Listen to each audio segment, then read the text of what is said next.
Good morning বন্ধুরা, তোমরা সবাই কেমন আছো? আশা করি তোমরা খুব খুব ভালো আছো। আবার একটা নতুন ব্লগ নিয়ে চলে এসেছি তোমাদের সামনে। আমি শিপ্রা। আজকে আমাদের বাড়িতে একটা পুজো আছে। কি পুজো আছে সবটা তোমাদের সাথে শেয়ার করবো। এই যে সকাল সকাল আমার স্নান টান সব হয়ে গেছে। স্নান টান করে পুজো হওয়ার পর প্রসাদ টসাদ খাওয়ার পর রান্না শুরু করবো। চলো দেখতে থাকো আমি সারাদিন কী কী করি। দেখুন বন্ধুরা, আমাদের বাড়িতে মা মনসার আজকে পুজো। আজকে এটাকে পঞ্চমী পুজো বলে। এই যেখানে ঠাকুর মশাই পুজো করতে লেগেছে।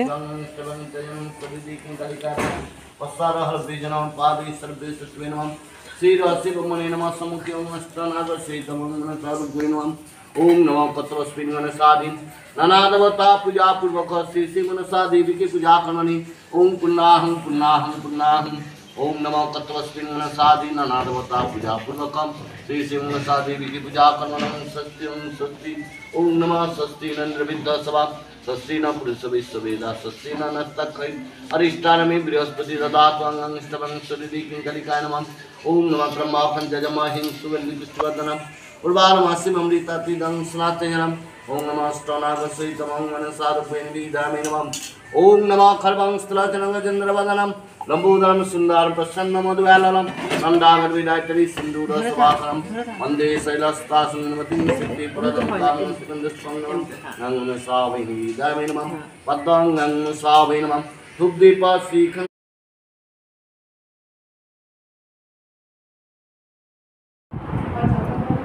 এই যে বাটিতে আমি প্রসাদ নিয়ে বসে গেছি, এই প্রসাদটা একটু খেয়ে নিই।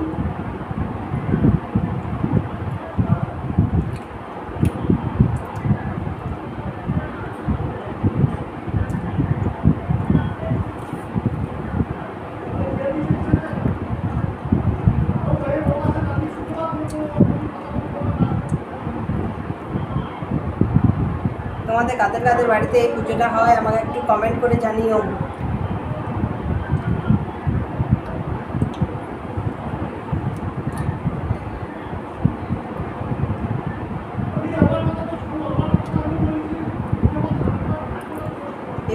এই পুজোটা আমাদের শ্বশুর মশাইয়ের আমল থেকে হয়ে আসছে।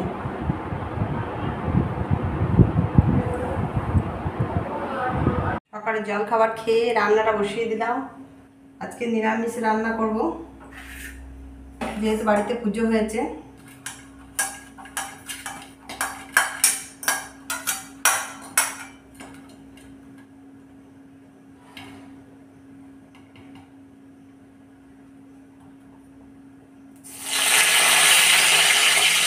একটা বেগুন ছিল, সে বেগুনটা করে নিলাম। বেশি বড় সাইজের করবি। আর একটু করলা ভাজা নুন হলুদ মাখিয়ে রেখেছি, করলাটা ভাজবো।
আজকে রৌনক দিদিভাইয়ের লাইভ দেখতে দেখতে রান্না করছিলাম।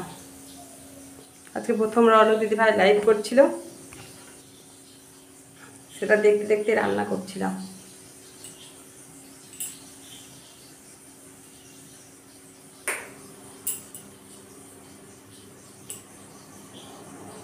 খুব গরম।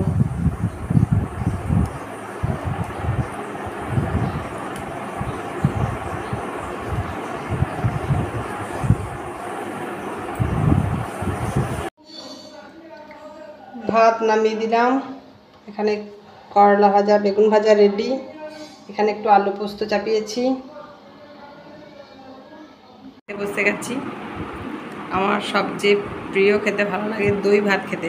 এই গ্রীষ্মের দিনে দই ভাত খেতেই আমার সবচেয়ে বেশি ভালো লাগে। তোমাদের কার কার দই ভাত খেতে ভালো লাগে আমাকে একটু কমেন্টে জানিও।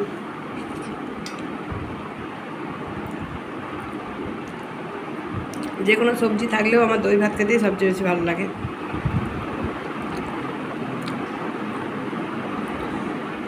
আজকে নিরামিষ ভাত, সেই জন্য ভাতের সাথেই আজকে আম কাটা হবে। এই যে আমগুলো সাজানো আছে, এখান থেকে আম কাটবো। চলো আমি এখানে আম কাটতে কাটতে আমি আমার ব্লগটা শেষ করছি। যদি আমার ভিডিও ভালো লেগে থাকে লাইক কমেন্ট শেয়ার করে আমার পাশে থেকো।